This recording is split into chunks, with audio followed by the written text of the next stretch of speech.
Bonjour à tous. Aujourd'hui, je profite d'être en vacances au bord de mer, donc dans un lieu pour se relaxer, pour réflexionner, prendre un petit peu de temps, pour vous parler de différentes techniques que j'utilise pour pouvoir développer mes compétences dans les différentes langues étrangères que je parle. Actuellement, je parle bien dans 5 langues. Le français, c'est ma langue naturelle. L'anglais, c'est la première langue étrangère que j'ai apprise grâce à ma mère, qui était une passionnée de la langue anglaise, de lire en anglais surtout, mais aussi au travers de la musique. Quand j'étais très jeune, je devais avoir 6 ans, 7 ans, grand maximum. Ma mère a créé une activité pour moi et mon frère pour pouvoir découvrir la langue anglaise. Et la première fois que j'ai eu un contact avec la langue anglaise, c'était au travers de la musique. Une chanson de John Lennon qui s'appelle Imagine. Vous la connaissez sûrement, non? Imagine all the people, etc., etc. Donc, ce premier contact que j'ai eu avec la langue anglaise au travers de la musique, bien évidemment, ça a été ce que l'on appelle en français la première pierre à l'édifice, la base, la fondation pour pouvoir apprendre une langue et développer mes connaissances. Alors, bien évidemment, cela vous pouvez l'appliquer à la langue française. Pour apprendre au travers de la musique, la première chose à faire, selon moi, c'est déjà de trouver un style que vous aimez. Est-ce que vous aimez la variété française, la pop, le rap, le rock, etc., etc. Et une fois qu'on a découvert notre style, on peut trouver des chansons très simplement à l'époque actuelle. Trouver une chanson et trouver les paroles. La première chose que l'on va faire, c'est déjà écouter. Juste écouter, pour le plaisir, pour la sonorité du français. La musique, c'est vraiment une des caractéristiques qui va vous permettre d'apprendre du vocabulaire, mais surtout, apprendre à bien prononcer. Parce que lorsque nous sommes en train de chanter, automatiquement, on va essayer de reproduire exactement les sons que l'on a écoutés. C'est la technique du shadowing. J'écoute, je mets pause, puis j'essaye de répéter. On peut commencer par faire cela. Juste répéter ce que l'on a écouté, sans se préoccuper vraiment de si on comprend parfaitement les paroles ou non. On chante, on travaille le rythme, l'intonation, l'accentuation. Et dans votre pratique de la langue française, avoir ces 3 compétences, rythme, intonation et accentuation, ça va déjà faire que vous allez vous sentir plus en confiance lorsque vous parlez en français, mais en plus, les gens vont plus facilement vous comprendre, ne vous feront pas répéter, ne passeront pas à l'anglais lorsque l'on vous répond, lorsque vous essayez de communiquer en français. Une fois qu'on a découvert ces paroles et qu'on arrive à chanter une chanson, pourquoi ne pas essayer de réutiliser ce vocabulaire ou ces expressions dans des conversations? Donc ça, c'était mon expérience vraiment avec l'anglais. La troisième langue que j'ai apprise, c'est l'espagnol. Et ici, ça a vraiment été totalement différent, puisque lorsque je suis arrivé en Espagne, ce que j'ai mis en place pour pouvoir développer mes compétences, c'était sortir beaucoup, aller dans les bars, aller dans les restaurants, aller dans les commerces et essayer d'avoir une interaction simple. On n'essaye pas ici de parfaitement interagir en français avec des natifs. Non, non. L'objectif, c'est avant d'aller dans ce commerce, dans ce bar ou dans ce restaurant, imaginer dans ma langue maternelle ce que j'aimerais dire, puis chercher différentes manières de le dire dans la langue que l'on veut apprendre. Ça va nous permettre beaucoup de choses. La première, au moment de parler, on se sent en confiance puisqu'on a déjà travaillé un petit peu cette interaction. Il est possible que l'interaction ne se développe pas plus que ça parce qu'on aura préparé quelques mots, quelques questions, quelques réponses possibles à ces questions. C'est très important ça. Toujours imaginer quelles questions est-ce que je peux poser et quelles sont les réponses possibles à cette question. Deuxièmement, lorsque l'on réalise cela, ce que l'on fait, c'est qu'on développe notre bibliothèque, notre liste d'expressions et de vocabulaire que l'on va être capable d'utiliser. Bien évidemment, ça fonctionne en immersion. Donc, quand on est dans le pays ou dans un des pays où la langue cible, celle que l'on veut apprendre, est parlée. La deuxième chose qui m'a énormément servi quand j'étais en Espagne, c'est donc préparer ces interactions.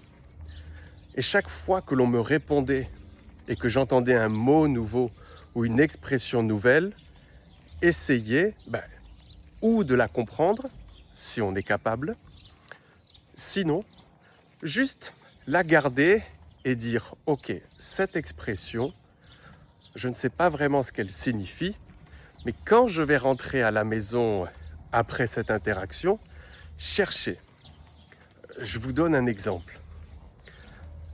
Une des premières interactions que j'ai eues en Espagne, c'était dans un commerce pour acheter à manger, dans une épicerie. Et donc j'arrive dans ce commerce et je demande à la dame en espagnol « Bonjour, excusez-moi, je cherche du jambon, du fromage, du pain. Est-ce que vous en avez ?» Et la dame qui m'a répondu m'a dit « Attends, attends ». En espagnol, c'était « Espera, espera ». Mais elle n'a pas dit « Espera, espera ». Elle a dit « Espera, espera ». Assez rapidement. Et tout de suite, j'ai dit, ok, ça, il faut que je comprenne ce que ça veut dire et il faut absolument que je l'utilise la prochaine fois que quelqu'un me demande quelque chose. Quelle que soit la question que l'on me pose, quelle que soit l'interaction. Et c'est ce que j'ai fait. Avec une amie française, on était en train de prendre un café. Je ne me rappelle plus... Qu'est-ce qui s'est passé? Quelqu'un m'a posé une question en espagnol, j'ai fait « Espera, espera ». Attends, attends. Et mon amie qui, elle, vivait en Espagne depuis très longtemps m'a dit « Hey, mais comment est-ce que tu connais cette expression ?» Et je lui ai donc raconté que je l'avais écoutée et que maintenant j'essayais de la réutiliser. Donc ça, ce sont des techniques qui fonctionnent très très bien. La troisième langue que j'ai apprise, c'était l'italien. Et lorsque j'ai voulu apprendre l'italien, comme j'avais déjà l'expérience un petit peu de l'anglais avec les chansons et de l'espagnol avec l'immersion, essayer de préparer mes interactions, essayer de récupérer des expressions que je pouvais réutiliser. D'ailleurs, dites-moi dans les commentaires, pendant ces 10 premières minutes de vidéo, est-ce que vous avez appris de nouveaux mots ou de nouvelles expressions que vous allez essayer de réutiliser? Pour l'italien, j'ai choisi une technique différente. J'ai acheté un petit livre qui était l'italien facile ou l'italien pour les débutants. Et là, vraiment, je me suis plutôt mis dans une perspective beaucoup plus didactique. J'ai dit, ok, le livre que j'avais acheté, il reposait sur la communication. C'était un livre avec des dialogues, on pouvait écouter le dialogue, et à la fin, on avait du vocabulaire, des expressions à réutiliser. Je me souviens que la première expression que j'ai apprise, c'était « je voudrais ». Io vorrei un café. Non, je voudrais un café, s'il vous plaît. Et les livres, ils ont vraiment un avantage incroyable, c'est que tout est écrit. Et en général, si vous avez pris un livre, dans ce livre, on aura des exercices, on aura les documents audio pour écouter ces conversations. Et ça va nous permettre vraiment d'avoir une trace écrite.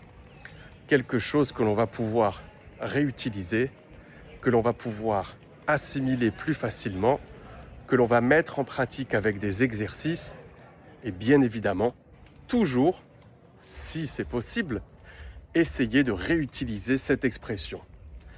Alors si vous n'êtes pas en France ou dans un pays qui parle la langue française, il y en a beaucoup, vous pouvez tout simplement imaginer de petites conversations.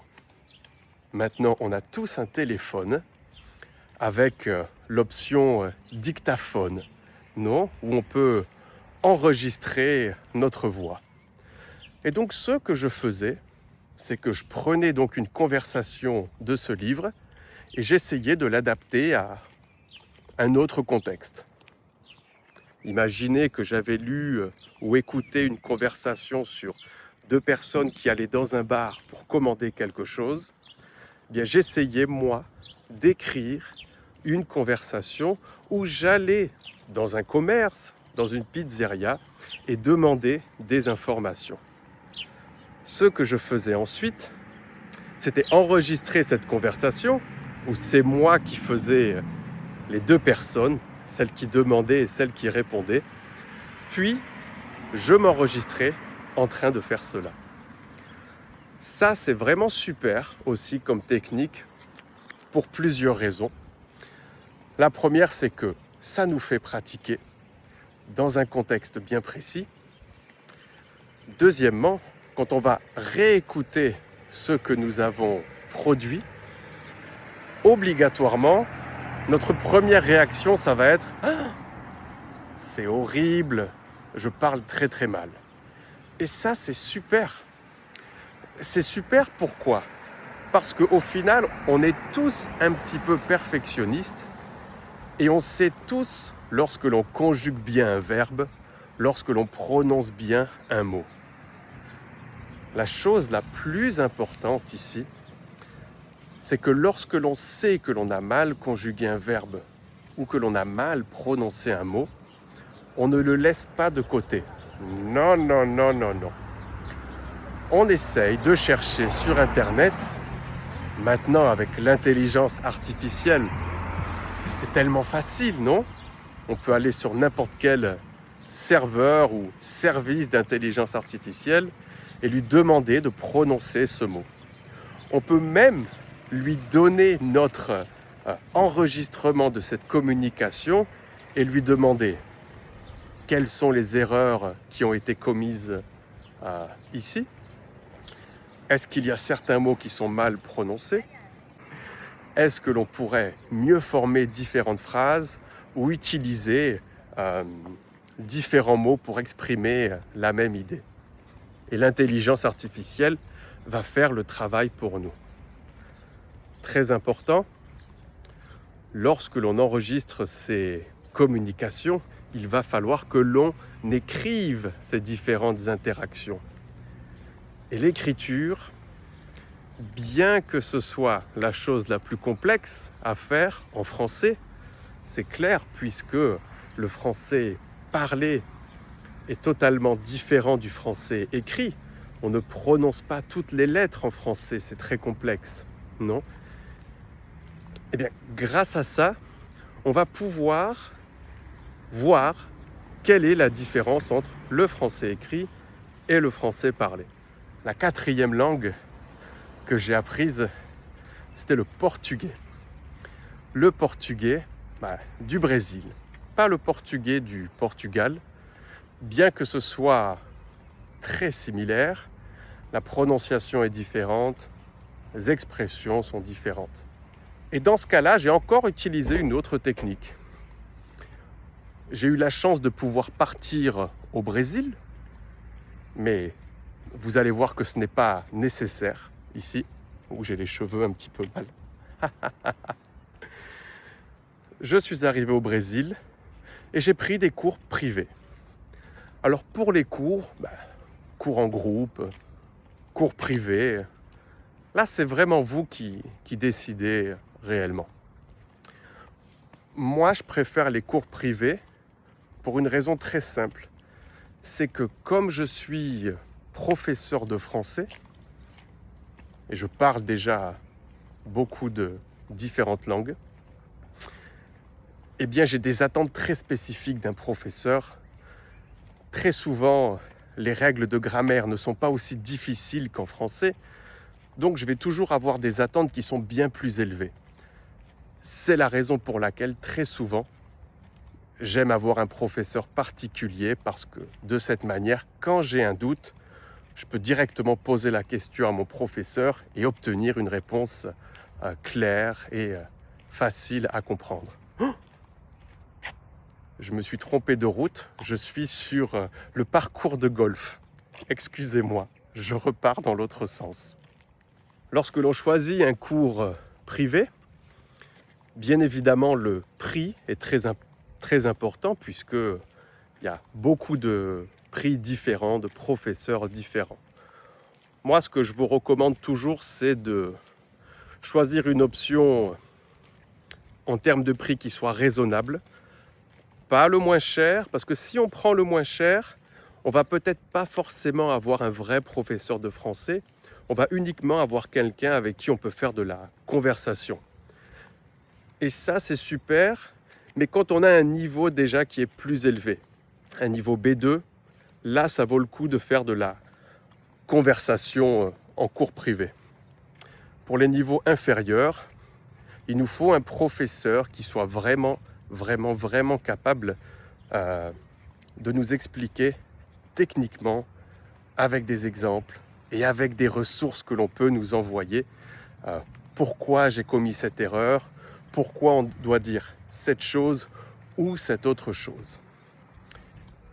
Et alors pour vous dire la vérité, en 1 mois et demi, j'ai vraiment obtenu un niveau de portugais qui était assez élevé. Encore une fois, parce que ce que je faisais en cours le matin, ensuite je pouvais essayer de le mettre en pratique dans l'après-midi, dans les commerces, dans les bars, dans les restaurants, avec des gens que je rencontrais. Mais comme on a vu précédemment, on peut aussi le faire seul, avec l'aide de l'intelligence artificielle, ou si on arrive à trouver un programme dans lequel on peut parler facilement avec d'autres personnes en français ou dans la langue cible. Et alors le premier professeur que j'avais trouvé, il était très gentil, très sympa. On s'amusait beaucoup en cours. Le problème, c'est qu'il n'avait pas vraiment les compétences techniques pour m'expliquer telle chose ou telle chose. Et de temps en temps, c'est même moi qui lui disais « Mais t'es sûr que c'est pas comme ça ?» Parce qu'en espagnol et en italien, c'est comme ça.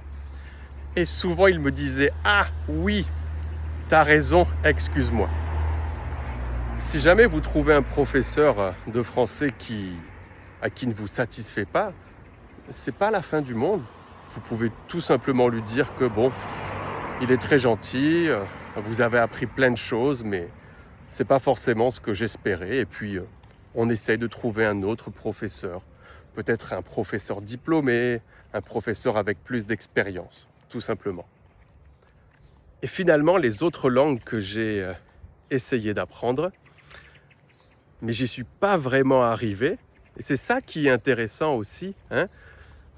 On n'est pas toujours obligé d'y arriver, ça prend du temps. La première de ces langues, c'était le coréen. Alors tout simplement, j'ai pris un abonnement à Duolingo et j'ai suivi un petit peu la méthode Duolingo. Alors, je ne dis pas forcément que c'est une mauvaise méthode, mais pour moi, c'était pas ce que j'attendais. Je m'attendais à beaucoup plus de structure, à beaucoup plus d'aide, beaucoup plus de interaction, et ça fonctionnait pas. J'apprenais basiquement à écrire l'alphabet et à faire des phrases qui n'avaient pas de sens uniquement pour travailler la prononciation.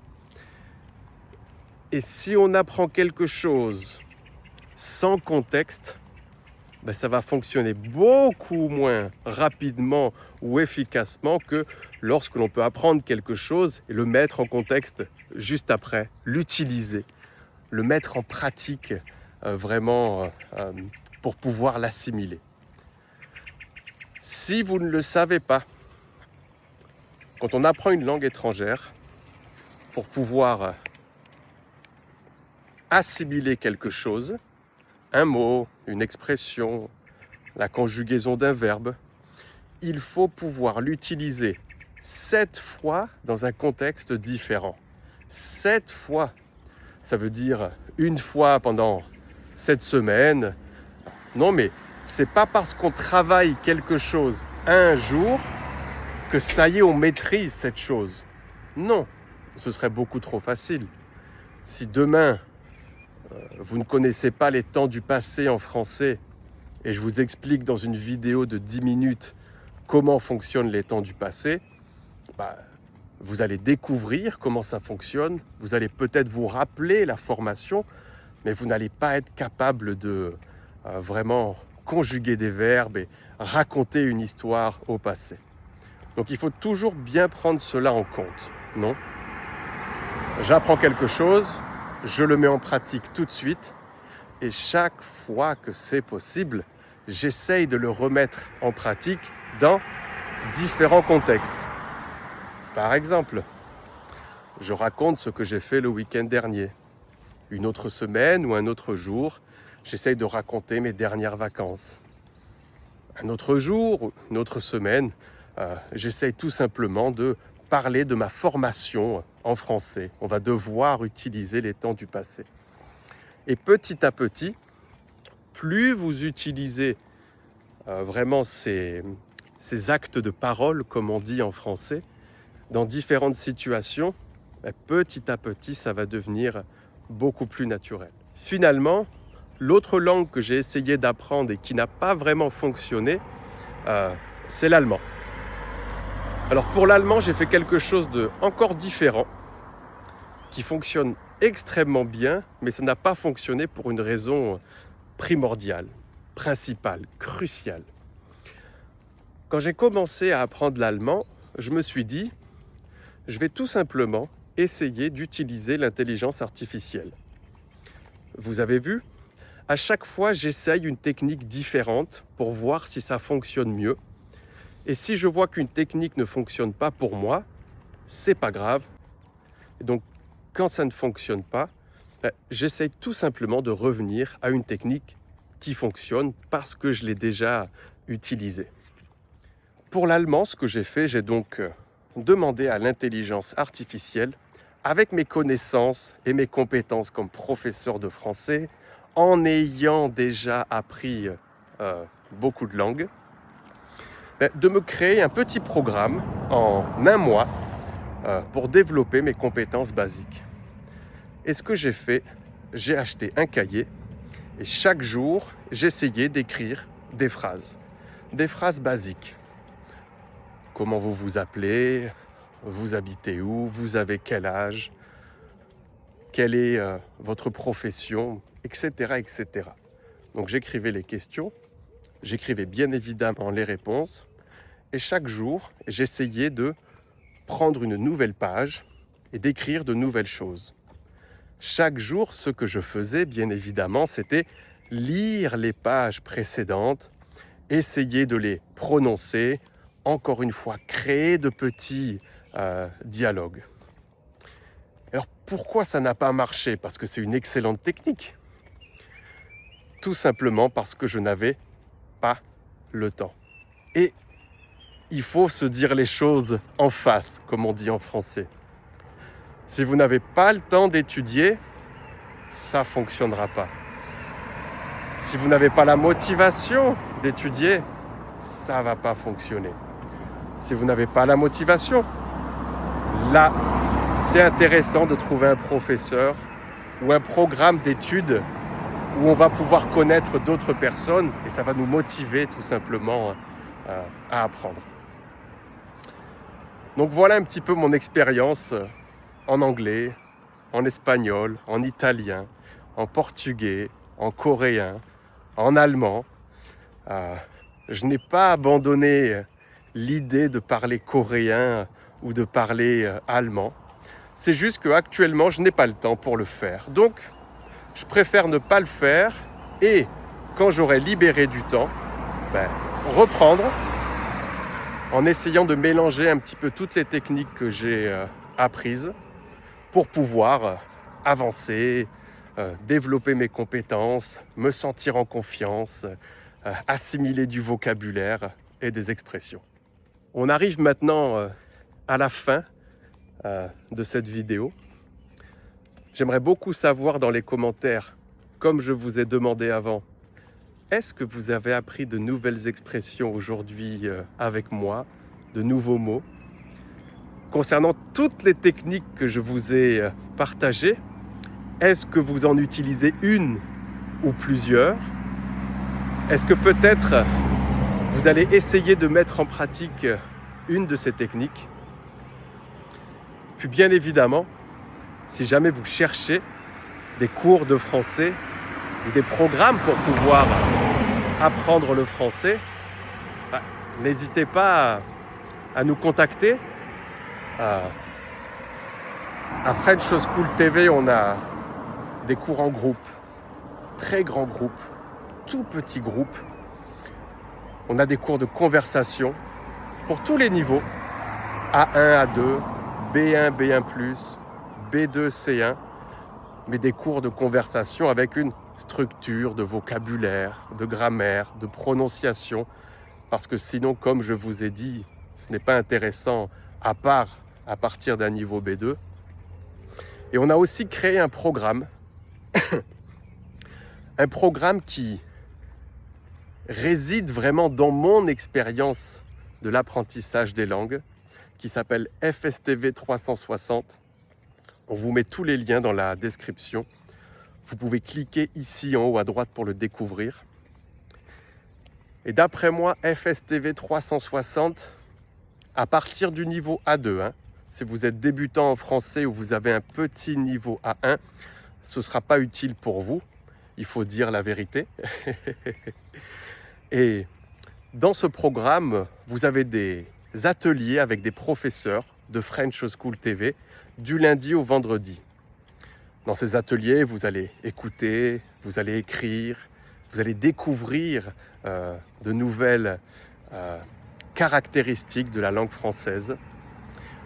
Mais surtout, ce que j'aime le plus dans ce programme, ce sont les réunions entre membres qui sont créées par les propres membres. C'est-à-dire que c'est une communauté avec des professeurs, avec des ateliers en direct, mais également avec les élèves qui organisent eux-mêmes des réunions pour pouvoir pratiquer, s'entraider, partager leurs expériences en français. Et ça va vraiment vous donner confiance. Mais ce n'est pas tout. Tous les mois, on a un défi mensuel sur une thématique qui est adaptée en fonction de votre niveau. C'est vous qui décidez votre niveau et en fonction de cela, vous avez tel ou tel type d'exercice.